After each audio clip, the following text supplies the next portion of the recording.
नमस्कार। सूचना एवं प्रसारण मंत्रालय भारत सरकार के पत्र सूचना कार्यालय और आईआईएमसी अर्थात Indian institute of mass communication तथा यूनिसेफ की ओर से आयोजित इस वेबिनार में मैं सोनल तुपे आप सभी का हार्दिक स्वागत करती हूँ। आज के इस वेबिनार का विषय है किशोरों में कोविड 19 वैक्सीनेशन अर्थात टीकाकरण। बट इस वेबिनार को शुरू करने से पहले एक छोटी सी बात मैं आप सभी को याद दिलाना चाहती हूँ और वो बात है आज राष्ट्रीय विज्ञान दिवस है और इसी राष्ट्रीय विज्ञान दिवस को कि मैं आप सभी को हार्दिक शुभकामनाएं देती हूँ। हालांकि राष्ट्रीय विज्ञान दिवस विज्ञान से होने वाले लाभों के प्रति समाज में जागरूकता लाने और वैज्ञानिक सोच पैदा करने के उद्देश्य से राष्ट्रीय विज्ञान एवं प्रौद्योगिकी परिषद तथा विज्ञान एवं प्रौद्योगिकी मंत्रालय के तत्वाधान में हर साल 28 फरवरी को भारत में मनाया जाता है। कोरोना महामारी की तीसरी लहर के गहराते खतरे के बीच किशोरों का टीकाकरण शुरू हो गया है और इसी मुद्दे के नजर हम आज ये वेबिनार आयोजित कर रहे हैं। तो सबको पहले विज्ञान दिवस की हार्दिक शुभकामनाएं। अब इस वेबिनार को शुरू करने से पहले मैं आप सभी को हमारे साथ वेबिनार में जो गणमान्य व्यक्ति जुड़े हैं उनका परिचय संक्षिप्त में करवाना चाहती हूँ। हालांकि स्वास्थ्य विभाग ने 15 से 17 वर्ष आयु वर्ग के किशोरों का टीका लगाने का अभियान शुरू कर चुका है। इस वेबिनार के इस विषय के मार्गदर्शन करने के लिए हमारे साथ जो गणमान्य व्यक्ति जुड़े हैं उनका परिचय मैं आप सभी से करवाना चाहती हूँ। हमारे साथ है डॉक्टर मृदुला फड़के और प्रोफेसर प्रवीण कुमार जी। नमस्कार। डॉक्टर मृदुला फड़के, नमस्ते मैडम। डॉक्टर मृदुला फड़के शिशु एवं बाल स्वास्थ्य विशेषज्ञ के हैं जो महाराष्ट्र सरकार और यूनिसेफ में वरिष्ठ सलाहकार के रूप में कार्यरत है। वह महाराष्ट्र स्वास्थ्य विज्ञान विश्वविद्यालय की पूर्व कुलपति भी रह चुकी है तथा बीजे मेडिकल कॉलेज पुणे की डीन का कार्यभार भी उन्होंने संभाला है। हमारे दूसरे गणमान्य व्यक्ति है प्रोफेसर प्रवीण कुमार जी। उनका परिचय मैं आपको देना चाहूंगी। डॉक्टर प्रवीण कुमार नई दिल्ली के पीडियाट्रिक विभाग में लेडी हार्डिंग्स मेडिकल कॉलेज तथा सहयोगी कलावती शरण बाल रुग्णालय में संचालक प्राध्यापक के तौर पर कार्यरत है। आप गंभीर रूप से कुपोषित बच्चों के व्यवस्थापन कार्य में सुधार के लिए सरकार को टेक्निकल सपोर्ट देने हेतु कार्यरत national centre of excellence for management संस्था में प्रमुख कोऑर्डिनेटर के रूप में जिम्मेदारी संभाल रहे हैं। पिछले 20 सालों से हेल्थ तथा न्यूट्रिशन कार्यक्रम ट्रेनिंग पैकेज विकसित करने में टेक्निकल प्रमुख ग्रुप सदस्य के रूप में विशेष योगदान उन्होंने दिया है। उन्होंने कोविड 19 महामारी के दौरान अत्यावश्यक पोषण प्रक्रिया परामर्श कार्ड विकसित किया तथा जिला अस्पतालों में और FRU में काम करने वाले पेडियाट्रिशियन वैद्यकीय अधिकारियों और नर्सों के लिए हू इंडिया के समर्थन से कोविड 19 ग्रस्त बच्चों के व्यवस्थापन हेतु ऑनलाइन ट्रेनिंग प्रोग्राम भी विकसित किया है। इस वेबिनार को देख रहे सभी दर्शकों को मैं एक आह्वान करना चाहती हूँ कि अपना इस वेबिनार में इन गणमान्य व्यक्तियों के साथ IIMC में के अर्थात Indian institute of mass communication Amravati के कुछ विद्यार्थी भी छात्र भी यहाँ हमारे साथ उपस्थित है। आप सभी दर्शकों को ये विनती मैं करना चाहूंगी कि आप भी इस विषय के संदर्भ में आपके जो सवाल है उनका निरसन हमारे स्पीकर्स के मार्गदर्शन से हल कर सकते हैं। वेबिनार को शुरू करने से पहले मैं हमारे पत्र सूचना कार्यालय मुंबई की अतिरिक्त महानिदेशक श्रीमती स्मिता वत्स शर्मा मैडम से अनुरोध करना चाहूंगी कि वे कृपया इस वेबिनार के उद्घाटन पर हमें मार्गदर्शन करें। Madam please. धन्यवाद सोनल। सर्वप्रथम तो पत्र सूचना कार्यालय पश्चिमी क्षेत्र की ओर से हमारे गणमान्य स्पीकर्स का बहुत बहुत स्वागत। हमें अत्यंत खुशी है कि आपने सुबह सुबह और राष्ट्रीय विज्ञान दिवस के अवसर पर अपना बहुमूल्य समय हमें दिया और हमारा इस विषय में मार्गदर्शन करना आप लोग करेंगे। जब हम कोविड महामारी की बात करते हैं तो जहां एक और हमारे फ्रंटलाइन वर्कर्स, हमारे डॉक्टर्स, जैसे कि आज हमारे पैनल पे जो हमारे साथ जुड़ रहे हैं, उनकी एक बहुत अहम भूमिका रही। उसके साथ साथ एक छोटी सी भूमिका हम एज कम्युनिकेटर्स भी निभा रहे हैं कि हम जो आवश्यक जानकारी है वो हम लोगों तक पहुंचाएं, क्योंकि जागरूकता और जानकारी के माध्यम से ही इस महामारी से हम सब लड़ सकते हैं।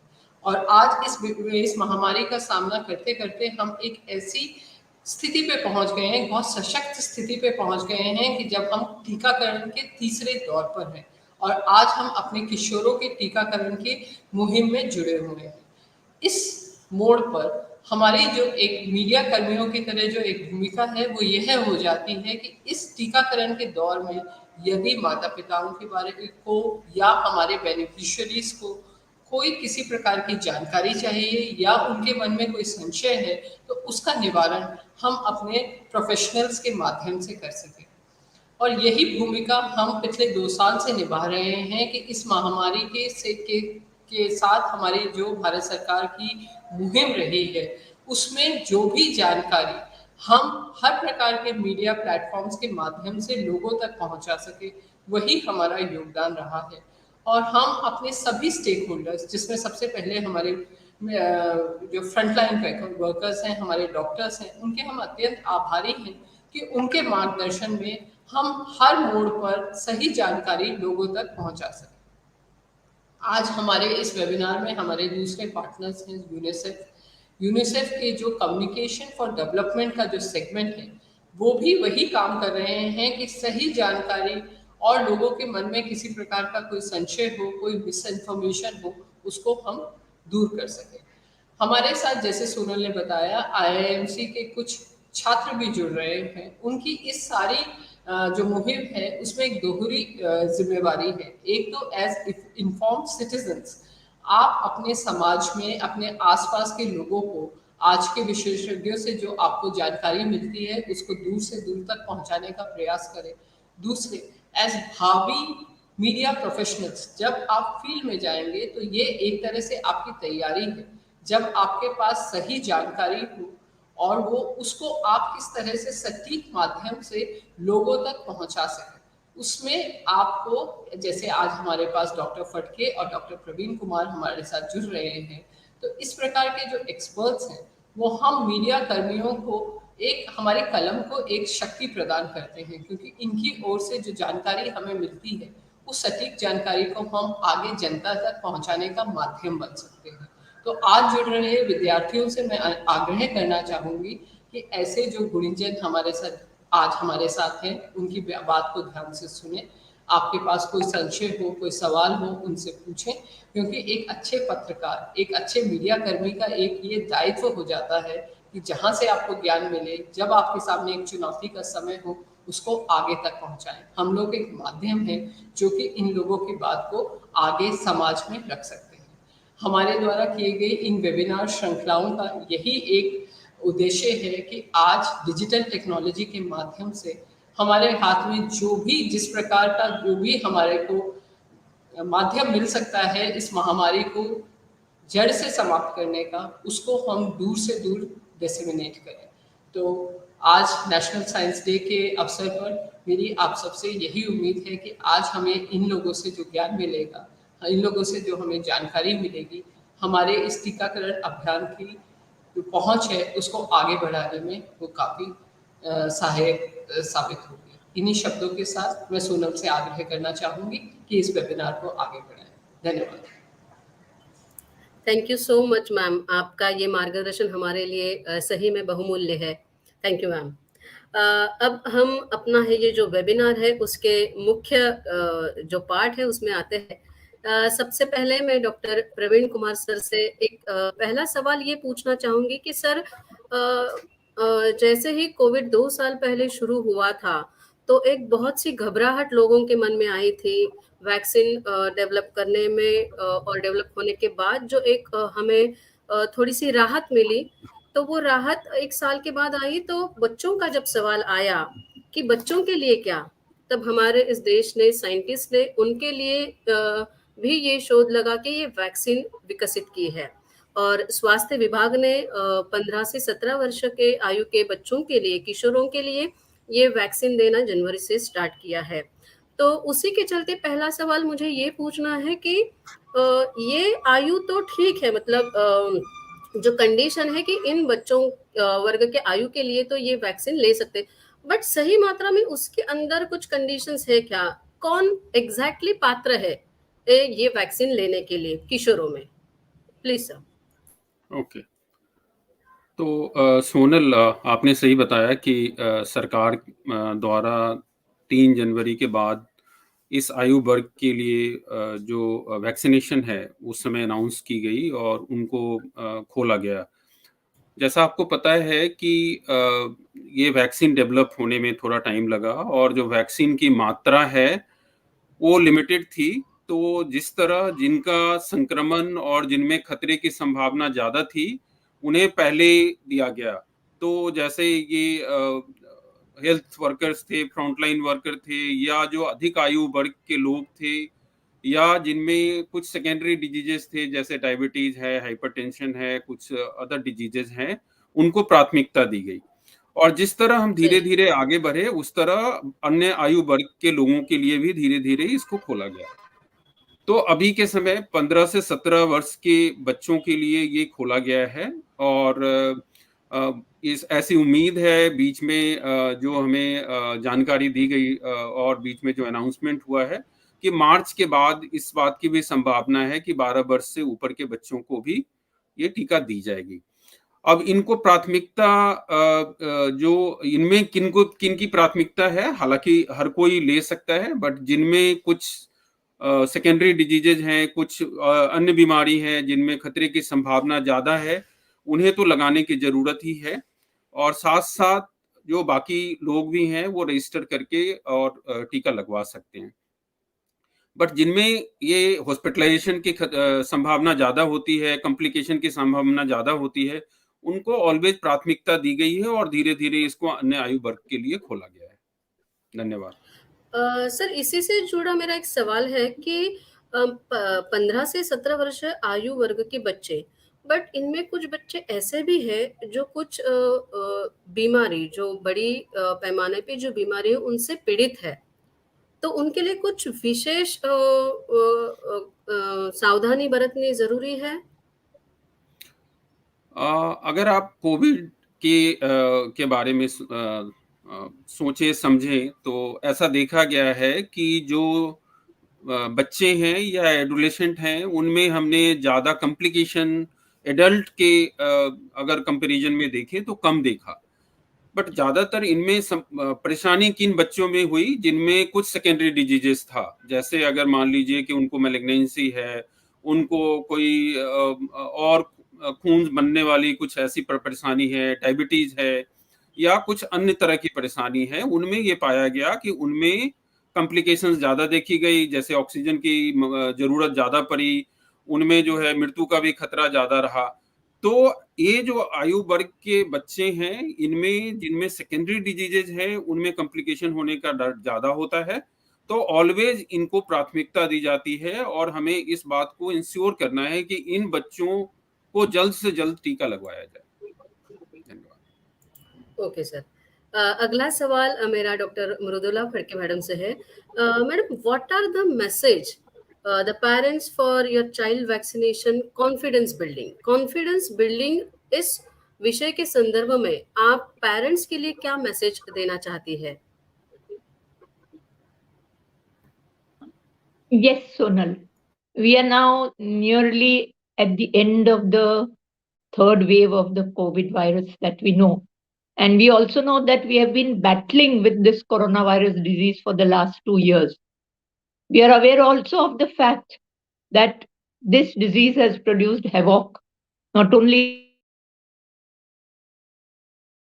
in the world and also in India. That's very bad. But now, fortunately, with the onset of the third wave and with the decline, people are resuming their normal life. Now, at this time, most of the adults, all the healthcare workers, senior citizens, and even young adults, everybody has been vaccinated in most of the places. Like in Mumbai, majority of the adults are vaccinated. Now, at the decline of the third wave, we have come to the fact that we have to vaccinate the children, 15 to 18 years. And as Dr. Praveen Kumar has rightly said, There also we are trying to focus on children who need it the most. So children who were, say, having chronic kidney disease or some other diseases, they have also been given vaccine with priority. But now we are vaccinating all children between 15 to 18 years. Now, what do the parents say? Parents would always come and tell us, "Oh, doctor, you have only told us that this disease is not going to affect the children severely. I mean, out of 10,000 children, only one child may get what is called as a severe disease, what we say as MIS-C, or multiple inflammatory syndrome of children, wherein all the organs of the children are affected due to COVID. For example, the lungs may be affected, the heart may be affected, the stomach, intestines, the brain may be affected. So now you are saying it's so rare. Most of the times my child is just going to get cold and cough. And so why should I immunize my child? Now we all are immunized, so I don't want to immunize my child because I'm scared. So what do? The first thing I want to assure all the parents that the vaccine that is given is very safe and it is effective. The pain that the child gets after the vaccination is so minimal that it's not even like an ant biting. And then for a day, maybe the child's hand may be a little painful. He may get a little fever, may get a little headache, or may get some, pain in the muscles, may feel a little under the weather, how we say, a little cold, like that. But in one day or in 2 days, the child is all right. So we need not be worried that there are side effects. Then the parents say, all right, is the immunity going to last? So I have to say that this vaccine is effective and the immunity is lasting in the child. So your child will be protected against COVID disease. But it's also important that, say, the child has not got vaccination and he has come home and his grandparents in the house also do not have the vaccination taken. Now he is himself may not suffer, but his grandparents may get severe disease. So, what are we doing by vaccinating children? Number one, we are protecting the children. And number two, we are protecting the family.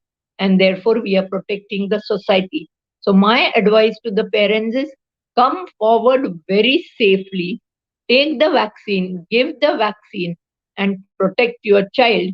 It is one of the best vaccines that we have in India, Covaxin, manufactured by ICMR and Bharat Biotech, and it's a good vaccine for children. For adults, we have Covishield, which is as good, and we also have Covaxin. So for children, we have a different vaccine. But please come forward and take the vaccine. It is safe and it is effective. Thank you ma'am. Ma'am आपने ये जो positive effects है, side effects नहीं, positive effects हमें इस vaccination के बारे में बता के बहुत बड़ा कॉन्फिडेंस इन पेरेंट्स के मन में निश्चित डेवलप किया है. Thank you ma'am. दूसरा जो सवाल है सर से पूछने के पहले मैं हमारे सभी दर्शकों से फिर से एक बार दोहराना चाहती हूँ कि इस वेबिनार के जरिए आप इस विषय, जो हमारा विषय है किशोरों में कोविड-19 टीकाकरण, तो आप भी, आपके मन में जो भी कुछ सवाल इस बारे में है, इस संदर्भ में है, वो हमें चैट बॉक्स में आपके सवाल पूछ के उनका हल हमारे जो स्पीकर्स हैं उनके मार्गदर्शन से ले सकते हैं. सर, दूसरा सवाल मैं आपसे पूछना चाहूंगी कि जो ये पहली लहर थी, दूसरी वेव थी, उसमें तुलनात्मक बच्चे बहुत से प्रतिरक्षित रहे, ऐसा क्यों हुआ था? ओके. तो जो तुलनात्मक आप कह रहे हैं कि जो बच्चे थे, अगर संक्रमण की बात करें तो ऑल्दो वो सिम्प्टोमेटिक नहीं थे, लेकिन जो सर्वे दिल्ली और मुंबई की ये बताती है कि बच्चों में भी इन्फेक्शन हुआ और लगभग उसी प्रोपोर्शन में हुआ. तो बच्चों में ऐसा नहीं है कि बच्चों में इन्फेक्शन नहीं हुआ. और जैसा हमें पता है कि ये जो वायरस है, ये नया वायरस है और अक्रॉस द एज ग्रुप किसी में ये इस जो वायरस के अगेंस्ट इम्यूनिटी नहीं है, तो सारे लोग प्रीडिस्पोज होते हैं और इनमें जो है इन्फेक्शन की संभावना उतनी ही होती है. तो बच्चों में भी संक्रमण था, लेकिन ज्यादातर ये बच्चों में सिम्टम माइल्ड थी और इनमें ज्यादातर जरूरत नहीं पड़ी हॉस्पिटलाइजेशन की. तो ऐसा लोगों को लगा कि ये बच्चे सुरक्षित रहे, लेकिन उनमें इन्फेक्शन हुआ, बट वो ज्यादातर एसिम्प्टोमेटिक या माइल्ड था। जो हमारा पहला या दूसरा जो वेव्स थे, उसमें ऐसा देखा गया कि बच्चों में एडमिशन की जो प्रोपोर्शन था, कोविड की जितने भी एडमिशंस हुए, उसमें बच्चों में लगभग 2 से 3% ही बच्चे को एडमिशन की जरूरत पड़ी, और बाकी तर ज्यादातर एडल्ट्स थे। तो ये जो कॉम्प्लिकेशन और जो बाकी चीजें देखी गई, वो उनमें देखा गया जिनमें सेकेंडरी डिजीजेस था, जैसा हमने पहले चर्चा किया कि उनमें हॉस्पिटलाइजेशन की ज्यादा जरूरत पड़ी। तो इन्फेक्शन तो जो इस एज ग्रुप में भी हुआ, बट उनमें थोड़ा माइल्ड हुआ। ज्यादातर ये सिम्टोमेटिक थे या माइल्ड, जैसे सर्दी जुकाम ऐसा होके वो निकल गए, उनमें कुछ और ज्यादा जरूरत नहीं हुई। लेकिन इन्फेक्शन जो है लगभग इक्वली जो है छोटे बच्चे या एडोलेसेंट उनमें भी देखा गया। Thank you. मतलब ये उनमें भी देखा गया था, लेकिन परसेंटेज जो था वो बहुत ही कम था तुलनात्मक एडल्ट के कंपैरिजन में सर। तो दोबारा वो मैं दोहरा दूं, सर सर दोबारा दोहरा दूं कि जो सर्वेज हुए बाद में, उसमें ये पाया गया, उसमें जब एंटीबॉडी देखा गया तो ये देखा गया कि लगभग बच्चों में भी जितने एडल्ट्स इन्फेक्टेड हुए उतने बच्चे भी हुए। बट चूंकि बच्चों में सिम्टम जो है ज्यादा नहीं था, तो ऐसा लगा कि बच्चों में ज्यादा ये नहीं देखा गया, बट इन्फेक्शन ओके बच्चों में भी हुआ। ओके। मैम, आपने वैसे पहले ही आपके सवाल में रिगार्डिंग द साइड इफेक्ट्स के बारे में बोला था, बट उसके थोड़ा संक्षिप्त में मैं जानना चाहती हूँ कि how quickly after immunization do the vaccines protect and how long does immunity last. ये थोड़ा इसके बारे में अगर आप डिटेल में हमें बता दें, जो कि पेरेंट्स के मन में बहुत ये एक शंका है, आप कैसे उसको हमें मार्गदर्शन करेंगे। Yes, vaccines are definitely protective against the COVID disease. Now we'll see what does it do. A vaccine, after we have given the vaccine, say on the first day, you can't say that I have developed antibodies right on the first day. Means if you say that my child is immunized today, so now tomorrow he's got all the antibodies, means the protection against the vaccine. That is not true. The body starts reacting as soon as the substance from the vaccine goes into the child's body. And within a period of 2 to 3 days, a small bit of reaction occurs by our immunological cells in our body. And then by the end of 2 to 3 weeks, the child develops protective antibodies. So these antibodies are not going to, now they are going to protect the child. How much of protection they give against, we have to see three things. Number one is against the disease COVID. Number two is against hospitalization. And number three is against death. So we have to remember that all these vaccines give 80% protection against the disease, but 95 and 99% protection against hospitalization and death. That means the vaccine gives you very good protection against hospitalization and death. So the child is not going to get severe attack of COVID. And this immunity is going to last in the child for a period of 6 months after the second dose is given.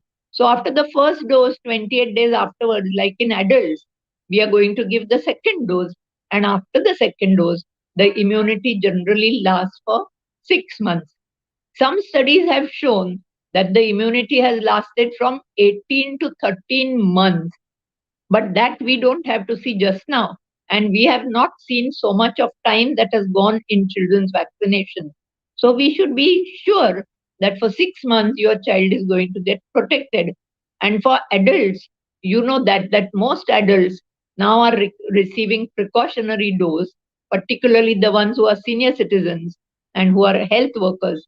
And with a precautionary dose, the immunity further rises. And so the children and the adults will all be protected if they are given good vaccination. I think the problem should be sorted out for 6 months. Your child is well protected after the second dose.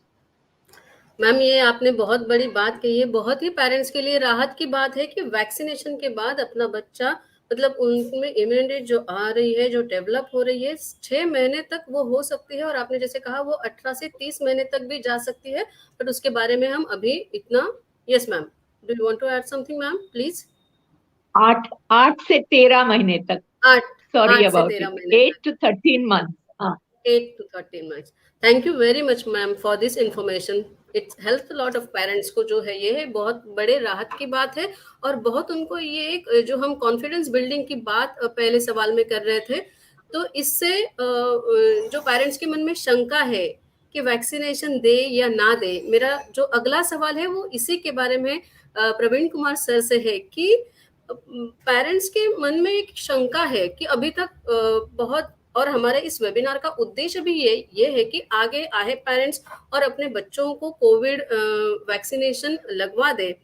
तो ये जो शंका है, ये इसके बारे में आप क्या कह सकते हैं कि ये जरूरी है लगवाना कि क्या? राइट। सो सोनल, मैडम ने ऑलरेडी इसके बारे में थोड़ा शुरुआत में चर्चा किया और मैडम ने बताया कि हम वैक्सीनेशन क्यों करना चाहते हैं, है ना, उसका उद्देश्य क्या है। तो जो हम टीका लगवाते हैं बच्चों में, तो उसके दो प्रमुख उद्देश्य है। एक तो है कि उस इंडिविजुअल को हम प्रोटेक्शन देना चाहते हैं ताकि उसको जो कोविड का अगर कोई न्यू वेरिएंट आता है या इन्फेक्शन होता है, तो उससे उसमें जो सिम्टोमेटिक प्रॉब्लम होती है, ऑक्सीजन की जरूरत होती है, हॉस्पिटलाइजेशन की जरूरत होती है, उससे हम बचा पाएं। दूसरा एक उद्देश्य ये है कि अगर वो उनमें टीका होगा और उनमें अगर ये कोविड से लड़ने की क्षमता होगी, तो इन्फेक्शन होगा भी तो कम देर के लिए होगा और जल्दी ठीक हो जाएंगे, तो वो दूसरे को इन्फेक्शन जो है ज्यादा नहीं दे पाएंगे, अपने फैमिली मेंबर्स को भी और समाज के लिए भी। तो एक दूसरा उद्देश्य ये भी है कि जो है हम समाज, अपने परिवार और समाज को भी सुरक्षित रख पाएंगे, है ना। तो एक इंडिविजुअल भी है और दूसरा ये सोसाइटी के लिए भी इंपॉर्टेंट है, ठीक है। तो इसलिए ये जरूरी है कि हम टीका लगवाएं। कोई भी डिजीज, जैसा मैंने बताया आपको कि कोविड क्यों इतना जल्दी प्रसार हुआ कोविड का, क्योंकि पूरी पॉपुलेशन हमारी जो है वो ऐसी थी जिनमें इनसे इस कोविड से लड़ने की क्षमता नहीं थी। अगर आज मैं हूं और हमारे इर्द गिर्द ऐसे सारे लोग होंगे जिनको इम्यूनिटी हो, तो अगर मुझे इन्फेक्शन होता है तो इन्फेक्शन ज्यादा तेजी से नहीं फैल पाएगा, क्योंकि मैं चारों तरफ से ऐसे लोगों से घिरा हूं जिनको ऑलरेडी इस रोग से लड़ने की क्षमता है। लेकिन अगर ऐसी स्थिति हो कि हमारे तरफ चारों तरफ के लोग भी अगर उस रोग से लड़ने की क्षमता नहीं होगी, तो उस डिजीज का प्रसार ज्यादा होगा।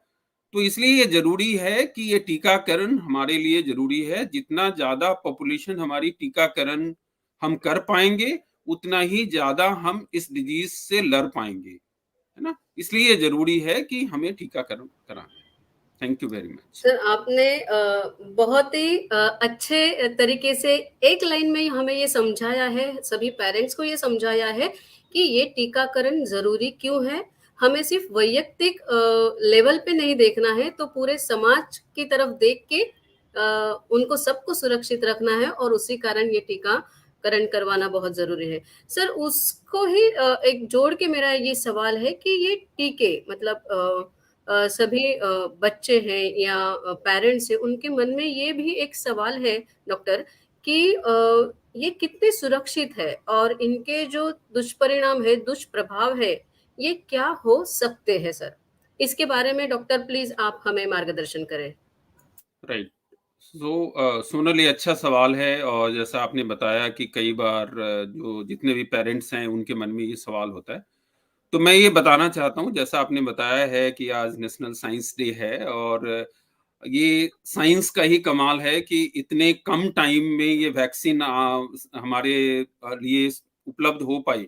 अभी तक ये पीछे कोई भी डिजीज की वैक्सीन इतनी जल्दी उपलब्ध नहीं हो पाई है और ये साइंस का ही कमाल है कि हम सब लोगों को आज भारतवर्ष में इतने टीके लग चुके हैं और ज्यादातर हमारी सारी पॉपुलेशन, मोर देन 80% पॉपुलेशन टीकाकरण हो पाया है। जो आपने बात में मुझसे पूछी है कि ये सुरक्षित है या नहीं है, मैं ये सारे दर्शकों और लोगों को बताना चाहता हूँ कि जब भी ये वैक्सीन डेवलप होती है तो इसके डिफरेंट फेज ट्रायल होते हैं। अगर हम क्लिनिकल ट्रायल की बात करें तो उसका 3 फेज होता है। पहले फेज में वो जो हेल्दी वॉलंटियर्स हैं उन पे उसको दे के देखा जाता है कि उस पे कोई साइड इफेक्ट तो नहीं है, उसका कोई गंभीर परिणाम तो नहीं हो रहा है ना? तो ये देखा जाता है। फिर उसको दूसरा जो फेज होता है उसमें ये देखा जाता है कि उसकी एफिकेसी क्या है, जितना हम सोचते हैं उस बीमारी से बचाने के लिए क्या वो बीमारी से बचा पा रही है या नहीं हो रही है, और साथ-साथ उसकी द्वारा साइड इफेक्ट अगर कोई है या नहीं है ये भी देखा जाता है। और फिर फेज 3 जो होता है वो 300 से 3000 ऐसी पॉपुलेशन में की जाती है, सबको ये टीका दिया जाता है और एक ऐसे पॉपुलेशन से जोड़ के देखा जाता है कि कितना जो हमने टीका दिया उसमें ये कितना डिजीज को प्रिवेंट कर पाया और जो दूसरा जो वर्ग था उसमें ये कितना प्रिवेंट कर पाया। तो जो ये सुरक्षा है और जो साइड इफेक्ट है ये सबसे ज्यादा ध्यान में रखा जाता है जब भी वैक्सीन डेवलप की जाती है। तो ये वैक्सीन सुरक्षित है, इतने सारे लोगों को दी जा चुकी है और इसमें कोई भी साइड इफेक्ट जो है ज्यादातर नहीं देखा गया है। पार्टिकुलरली जो एडोलेसेंट में है, जो कोवैक्सीन है, जैसा आपको पता है, ये कील्ड वैक्सीन है और इसमें और भी ज्यादा ये सुरक्षित माना जाता है जो इस आयु वर्ग के बच्चों के लिए विकसित की गई है। धन्यवाद। Sonal, may I say something? Please, ma'am. Please, ma'am. Uh, Please, doctor. There are some parents who had come to me with 2 questions. One of the questions was, one of them was a doctor, an Ayurvedic doctor, and he knew a little bit about anaphylaxis.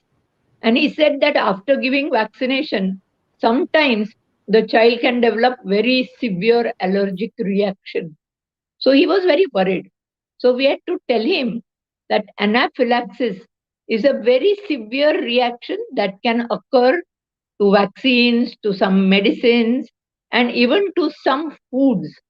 And that occurs now, for as far as our Covaxin is concerned, it occurs very rarely, 1 in 2 lakh population, when the child may develop acute severe allergy to the extent that he can even go into shock. But then what do we have to do? The most important thing is we are observing the child under medical supervision after vaccination for half an hour. So if an anaphylactic reaction or allergic reaction has to occur, a severe one, it occurs in half an hour. And therefore the child is kept in whichever hospital. Now we are giving vaccines in all the hospitals. So the child is kept under observation. He's sitting on the chair and the child is there for half an hour. After half an hour, he goes. And also, if in the next 24 hours he gets any allergic reaction, he has to contact his doctor.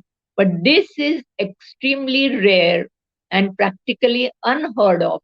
And therefore, once again, I suggest to the parents that the vaccine that you are giving is very safe. Dr. Praveen Kumar has very rightly said that Covaxin is a killed vaccine. So please come forward and give it very safely to your child. The second thing that parents came and told me is, we are vegans. That means they are having totally vegetarian, everything vegetarian, not even milk and anything. And they said that the vaccine contains some protein, which is animal protein, and so we can't take. I have also to tell them that please don't come under that idea. Even vegans can safely have the vaccine. I think it is some cultural taboo in their minds, but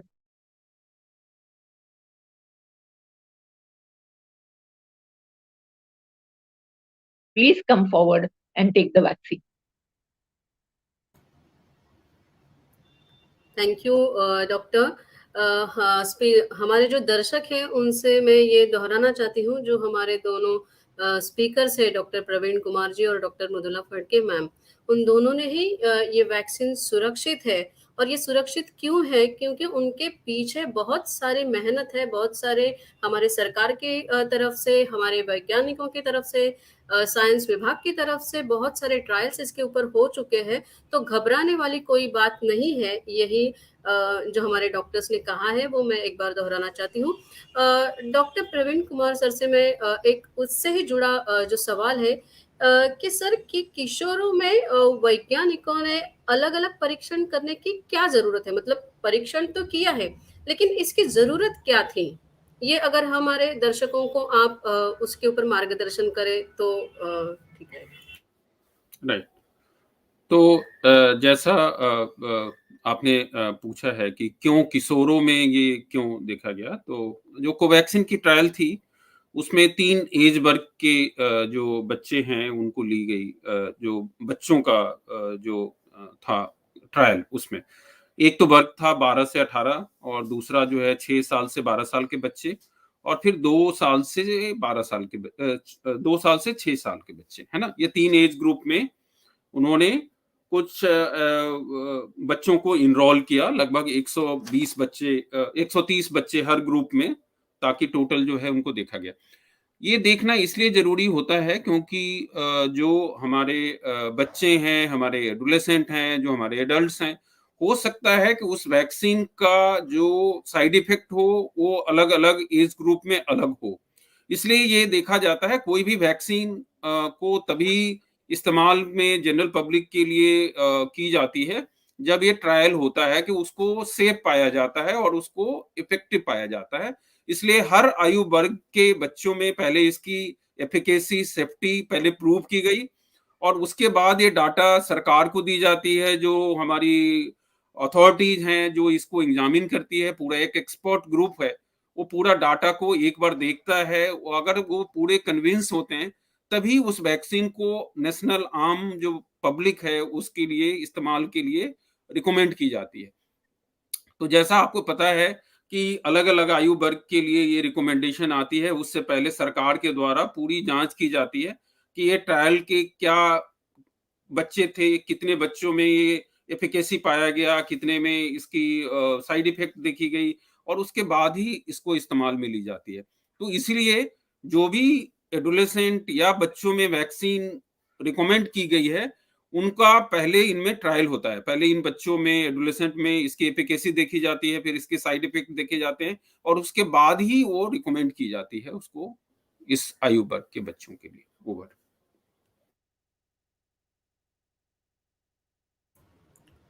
ma'am अभी मतलब एक मामूली ऐसा सवाल है कि ये टीके कहाँ लगवाए जा सकते हैं? हमारे जो लोअर क्लास के पीपल हैं, जो पेरेंट्स हैं, उनको तो टीके अपने बच्चों के लिए लगवाने हैं, बट वो कहाँ लगवाए जाए? उसकी खुराक और प्रशासन की तरफ से क्या तैयारी है? उसके बारे में डॉक्टर फड़के मैम से मैं जानना चाहूंगी। Sonal, all vaccinations are available in public hospitals, means all government and corporations hospitals all over in the biggest of metropolitan cities like Mumbai and Delhi and everywhere, and also right at the level of the primary health center. So every government hospital and corporation hospital is equipped with the facility. And the children or their parents have to go through the CoWIN app and take a token or take an appointment. And even without appointment, they can go directly. They have to go and get the vaccination at these hospitals. Even private hospitals have the vaccine, and therefore they can go there. The vaccine is available on payment. But in government hospitals, Government of India has given the vaccines free of cost. And I would urge to the parents that they should come forward and take the vaccine. सभी लोगों के लिए vaccine मुफ्त में available है। Ma'am इससे ही जुड़ा एक सोनल, सवाल है कि yes sir, yes sir, yes doctor. या 2 छोटी-छोटी जानकारी मैं ऐड करना चाह रहा था, हालाँकि मैडम ने बता दिया प्लीज कि प्लीज डॉक्टर प्लीज। जो वैक्सीनेशन की रजिस्ट्रेशन है, वो जो हमारा आरोग्य सेतु ऐप है, उसके द्वारा भी की जा सकती है और एक उमंग ऐप है, उससे भी की जा सकती है।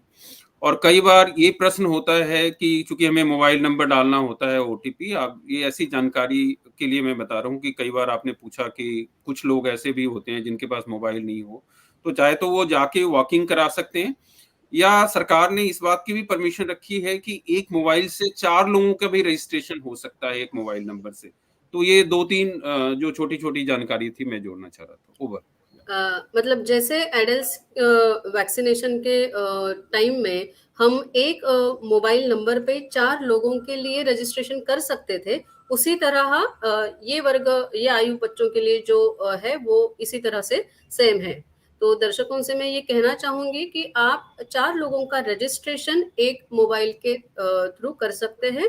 कोविन ऐप है या उमंग ऐप है। तो thank you very much doctor for this information.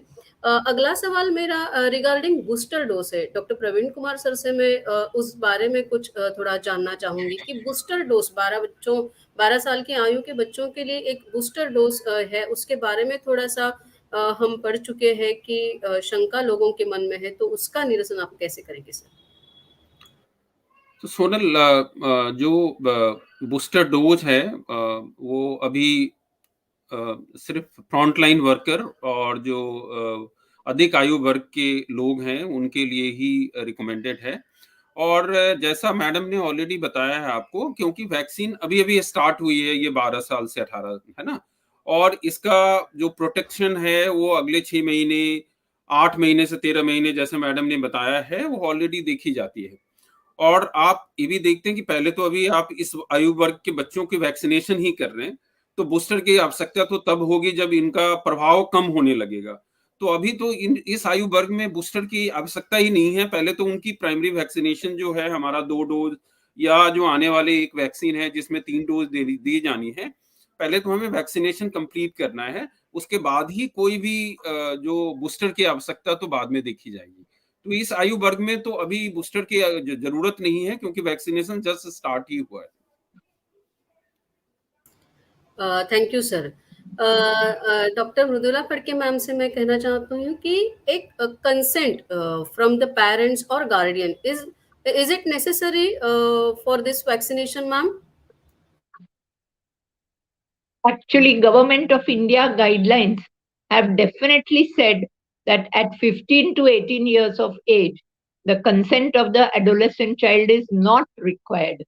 So the child can come straight and take the vaccine, supposing he does not want to take the consent of the parents.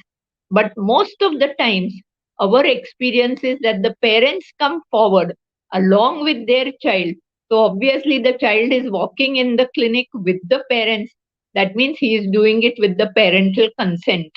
Actually, up to 18 years, parental consent in some situations is required. But Government of India has very categorically said that consent of the parents is not required as far as COVID vaccination is concerned. Oh thank you so much ma'am, thank you so much कि consent जो है वो जिसके बारे में आपने हमें जो मार्गदर्शन किया है, थैंक यू वेरी मच। इस वेबिनार की एक खास बात ये है कि जिनके लिए ये विषय है वो बच्चे हमारे साथ जुड़े हैं। Indian institute of mass communication Amravati के स्टूडेंट्स हमारे साथ है। तो हमारे जो सवाल है उनके मन में वो आपसे पूछना चाहते हैं। तो सबसे पहले आईएमसी की एक स्टूडेंट है निरुपमा सिंह, और ऐसे 5 स्टूडेंट्स हमारे साथ हैं। तो प्रातिनिधिक स्वरूप के प्रश्न वो आपसे पूछेंगे और हमें आशा है कि आप उनको मार्गदर्शन करेंगे। तो हमारे साथ जुनित है, जरूर। निरुपमा है। Yes Nirupama, you can ask Hi. your question to our speakers. Yes. Hi. First of all, I wish a great day ahead to all the dignitaries here. I'm Nirupma Singh from IMC, and as a student of journalism, I'm especially bothered about the misinformation relevant to COVID. Well, we all know that COVID and information about it is everywhere. Everyone seems to know everything about COVID. And that implies that there is a lot of false information and fallacies that is circulating among people. This misinformation leads to more anxiousness and uncertainty. So my question here is for Dr. Praveen Kumar that what would be the most authentic source that anyone can directly look up to for clearing their doubts and for having the most true form of information? Right. So thank you, Nirupma, for asking this question. And I think the most authentic, no, one should rely on government, no, portals and the websites which you have, and they already have. It is there with the state government or the central government. They have a dedicated section on COVID, where they are updating frequently, and they are giving you information about whatever is there, what are the common frequently asked questions are there. You also have all the information required related to vaccination or travel or all the aspects whichever is needed. So one should look on these websites and these information. If you want to have international, then we already have WHO. You have other reliable sources, and one should always verify. At this time when we are so active on social media, you will have all the information. But my request will be, please check with these sites where you have all the information and rely on them rather than what is coming through social media or whatever is being no coming through other sources. Ma'am, I think will like to add something. Yeah. No, I wanted to say, Nirupama, and also attend such webinars like as is being arranged today by the IMB and the UNICEF. You have got the correct information today. You said today is the World Science Day. So let me also tell you that it was June Almeida who discovered the coronavirus. And from then on, we have come up to long way because the epidemic came. And today, children like you are best suited to get the information. Do you know that newspapers have now what is called as fact check? And they have a small column in every newspaper. And there you can make out that they have said that 50% of the news is false. So the remaining 50% is true news. Dr. Praveen Kumar rightly told you that verify, verify, and verify. And don't get guided by the WhatsApp university. I have nothing against WhatsApp, but don't get guided because a lot of content is produced not very correctly. And then ask people in government hospitals and doctors so you get the correct most information. Thank you, Nirupama. Thank you, doctor. Thank you. Thank you for answering my questions. Thank you, Nirupama. Now we have with us Junit. She is also a student from IIMC Amravati. Junit, आप आपका सवाल पूछ सकते हैं. Good morning, ma'am. Good morning, sir. Good morning. Yeah. So myself, Judith Cynthia Anthony. So, ma'am, we all know that the schools and colleges are reopening. So, is it safe for students to go back to school without getting vaccinated? So, how safe it is for them to return back to schools and colleges? It is quite safe for the children to go to the school because now we are at the declining part of the third wave. That means the number of cases has come down to the least. But children must have all the protection. What we say as SMS means what? Not the SMS that you send, but social distancing, mask wearing, and sanitization. That means wash your hands again and again. And if there's no water, use sanitizer. So if children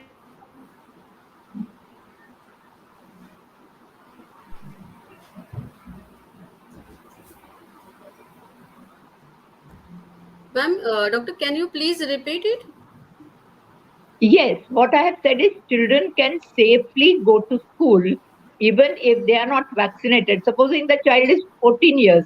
Today we are not advocating that at 14 years the child takes the vaccine. It will take a little time. By March we will go on with the 14 years also. But the child should go to school and he must follow all precautions like social distancing, mask wearing, and use of sanitizer and washing his hands again and again. So schools are all maintaining all these precautions, and they are also keeping that they will call only 50% of the students to the class. So after every bench, the second bench is vacant, the third bench is full. So the children are kept with maximum precautions. And I would urge that the advantages gained by opening the school and going to the school is much, much, much greater than the small risk that we have by taking the child to the school. And I hope that you have taken the vaccine yourself if you are above 15 years of age, dear.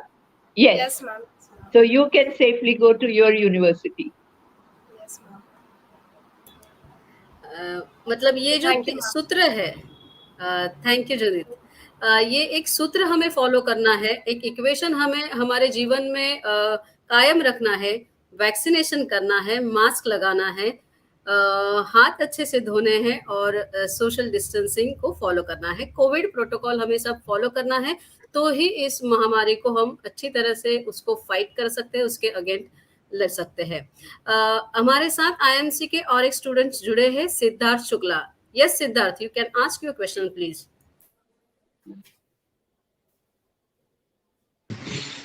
Good morning, ma'am. Ma'am, since there are few known cases of adolescents getting seriously ill with COVID-19, at which stage they should go to a health facility if symptoms of the disease developed in themselves? Yeah. Your question, Siddharth, is that at which stage of the disease, if they develop symptoms, they should go to the health facility, isn't it? Sure, ma'am. Supposing we'll Yeah, ma'am. take a case of a child, say he develops little cold, little cough, and he's got headache, and he's got fever. Now, normally we think that he's just got a little flu, and then after 2-3 days, the child becomes all right. Supposing the child has got COVID, 99% of the times the chance is that the child will become all right in 3-4 days. If you do the RT-PCR test, the test will come positive, and the doctor will say the child is COVID positive.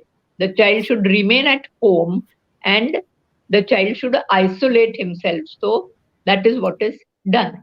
But now, supposing the fever does not come down after 3-4 days, the child keeps running high fever, the headache persists and it is very, very severe, the child starts getting vomiting or diarrhea, or is generally unwell, or the child says, I am feeling breathless, I can't take deep breathing, or that pulse oximetry is available and the oxygen saturation is becoming less, which the doctor or even the parents can see, or the child generally is getting symptoms like, say, rash.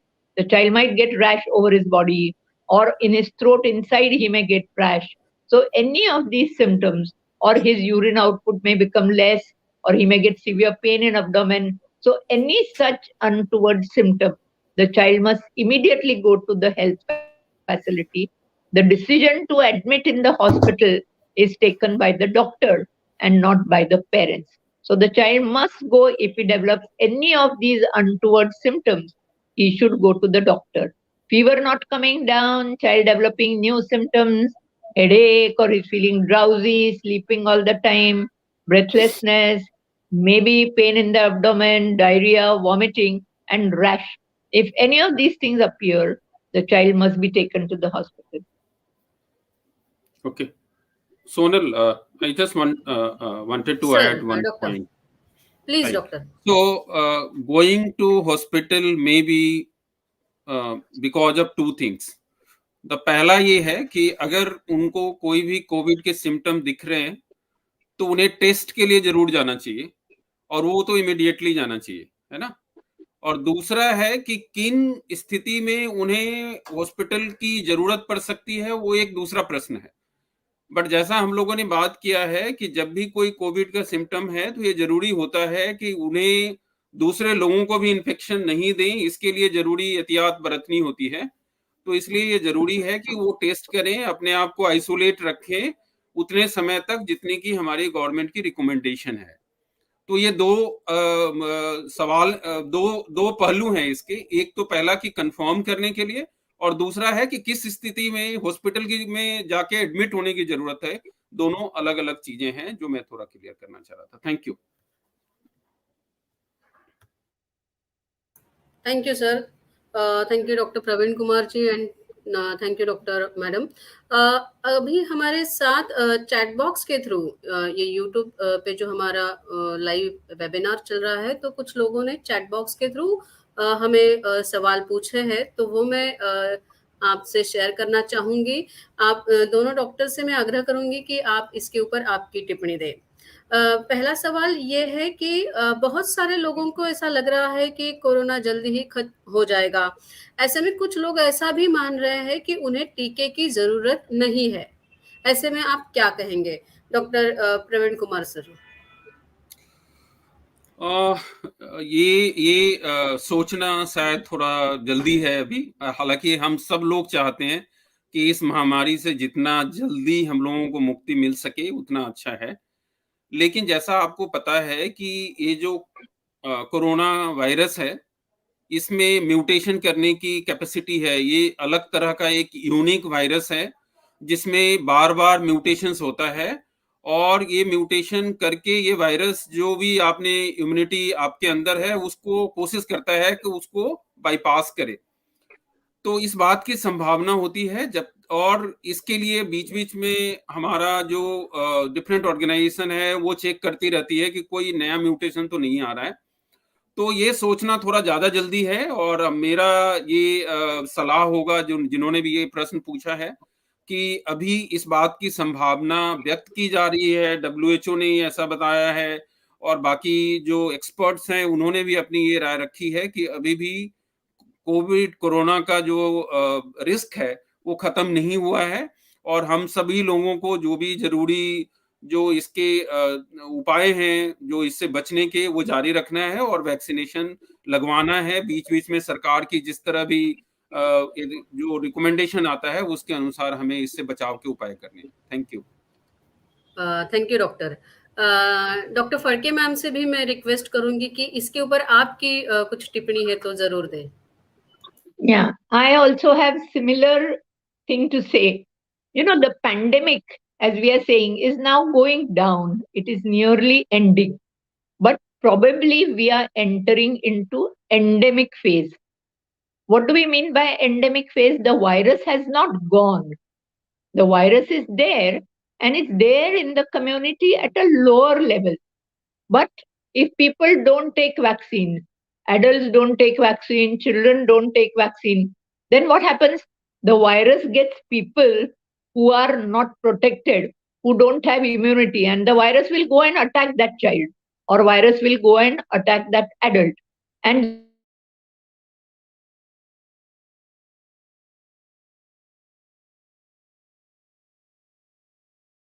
this gets an opportunity for the virus to multiply. The virus changes its form and shape. Its genetic shape is changed.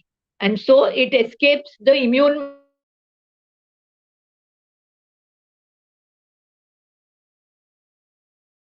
mechanisms. Fourth wave will come. And scientists in India also have sort of said that we should be prepared for the fourth wave. If we don't vaccinate well, then we are likely to face it. So let us follow all COVID precautions and vaccinate so that fourth wave is not, we abate the fourth wave, it doesn't come at all. Okay, thank you doctor. एक अगला सवाल भी हमारे दर्शकों ने पूछा है कि तीसरे लहर में हमने देखा है कि टीके लगवाने के बावजूद लोगों को कोविड हो गया है। मतलब टीके लगवाने के बाद भी कोविड बीमारी उनको हुई है। तो अभी किशोरों में जो वैक्सीनेशन हो रहा है, क्या उन्हें वैक्सीन लगवाने के बाद भी कोविड हो सकता है? क्या उसके बाद भी उन्हें मास्क लगाने की ज़रूरत है? Doctor Right. Please. Yes, Sonal, this is called as breakthrough Yes, doctor. infection. What do we mean by breakthrough infection? That if a child or an adult, after 2 doses of the vaccine, 15 days after 2 doses of the vaccine, if he gets the COVID disease, we call it a breakthrough infection. Here we have to remember two things. Number one is that vaccine is not 100% protective against the infection. It's 80% protective. So sometimes the child or adult can get an infection even after having got the vaccine. But what is the biggest advantage?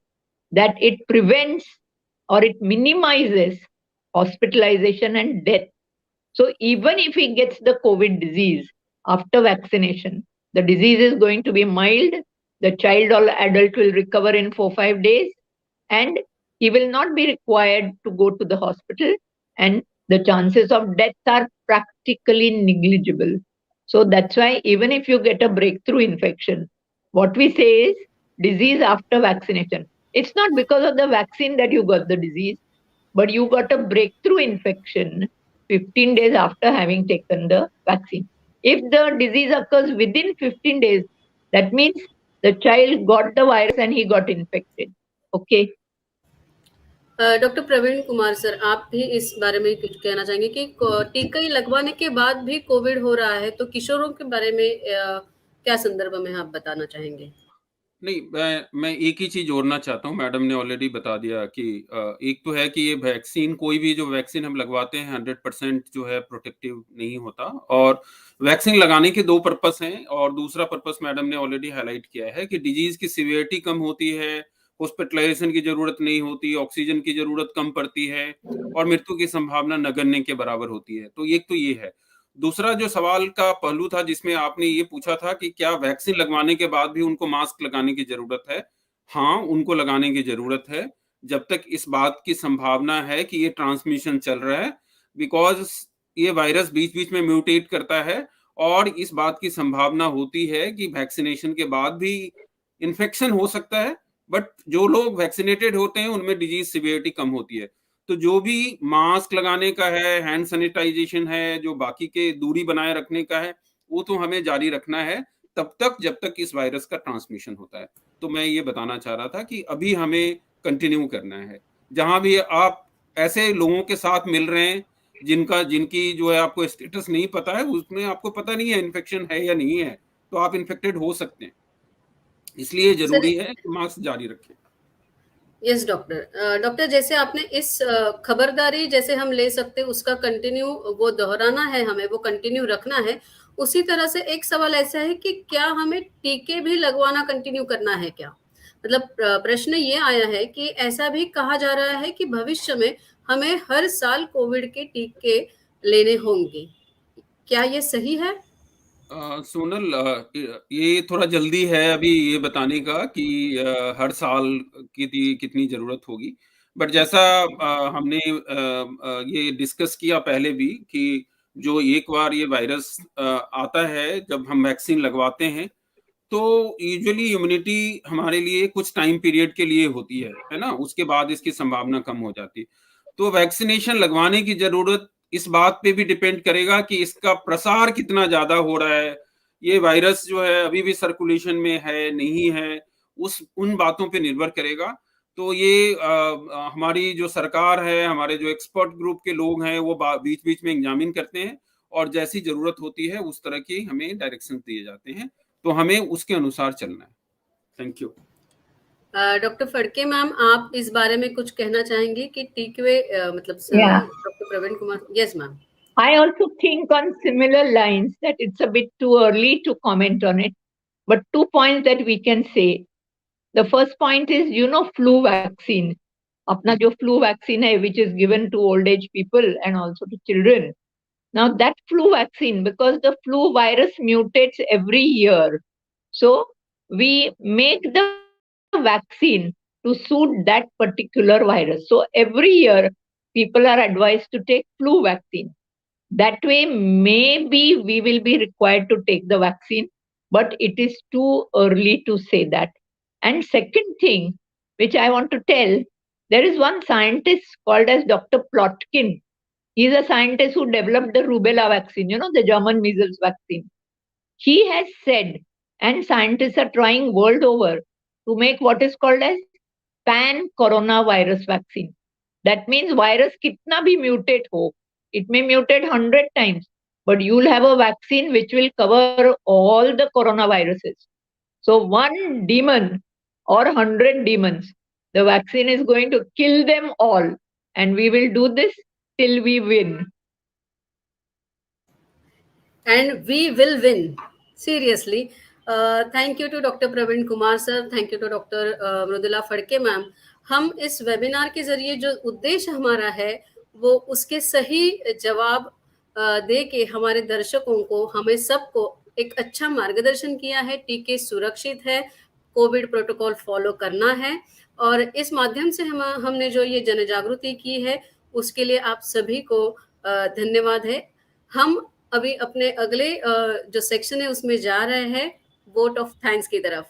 इस webinar जिनके सहयोग से हुआ है वो UNICEF के प्रतिनिधि स्वाति मोहपात्रा हमारे साथ है।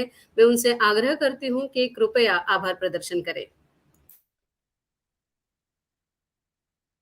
Ma'am, you are on mute.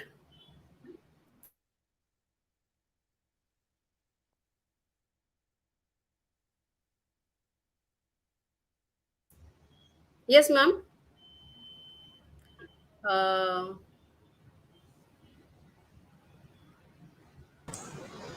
Swati, we can't hear you. Just check on the mic, please.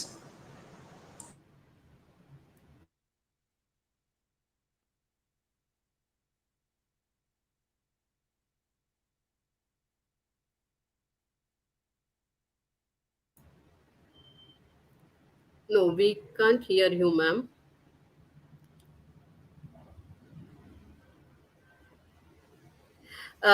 इस तकनीकी खराबी के कारण मैं सभी दर्शकों से तहे दिल से माफ़ी मांगना चाहूँगी।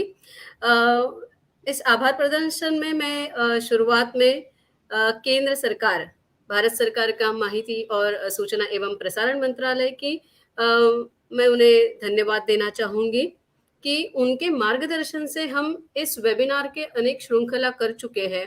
वेबिनार के ज़रिए उन्होंने हमें ये माध्यम दिया है कि हम इस माध्यम से लोगों में जनजागृति करें। तो सबसे पहले मैं भारत सरकार की सूचना एवं प्रसारण मंत्रालय की आभारी हूँ। उसके बाद मैं पत्र सूचना कार्यालय, माहिती सूचना एवं प्रसारण मंत्रालय वेस्ट जोन के हमारे महानिदेशक मनीष देसाई सर, उनकी मैं आभारी हूँ कि उनके मार्गदर्शन से हम ये वेबिनार रख रहे हैं। उसके बाद पत्र सूचना कार्यालय मुंबई की एडिशनल डायरेक्टर जनरल स्मिता वस्त शर्मा मैडम से मैं धन्यवाद देना चाहूँगी। Thank you very much ma'am for your valuable time and your guidance. उसके बाद मैं Indian institute of mass communication की आभारी हूँ कि वो हमारे साथ जुड़े हैं और जिनके लिए हमने ये वेबिनार आयोजित किया है, उनके प्रतिनिधि ये बच्चे हमारे साथ थे, उन्होंने हमें क्वेश्चन पूछा है। एंड यूनिसेफ जिन्होंने हमें इस वेबिनार में मार्गदर्शन किया, हमें सहयोग दिया। एंड सबसे महत्वपूर्ण जो है वो हमारे अतिथि है, हमारे स्पीकर से doctor Praveen Kumar sir and doctor Mridula Phadke ma'am. आप दोनों के कारण से ही ये वेबिनार हो चुका है। आप इस वेबिनार का महत्वपूर्ण घटक रह चुके हैं। बहुत अच्छी जानकारी हमें आपने दी है, हमें और हम सब पेरेंट्स को आपने एक रिलीफ दिया है कि यस, कॉन्फिडेंस बिल्ड किया है कि बच्चों को आगे ले जाके हम उनका टीकाकरण करवा सकते हैं, टीके सुरक्षित है। तो टेक्निकल टीम हमें हमारे इस साथ जुड़ी है, तो उनको भी मैं धन्यवाद देना चाहूंगी। Thank you all. धन्यवाद। Thank you very much. Our pleasure meeting all of you all. Thank you so much. Thank you, doctor. Thank you all.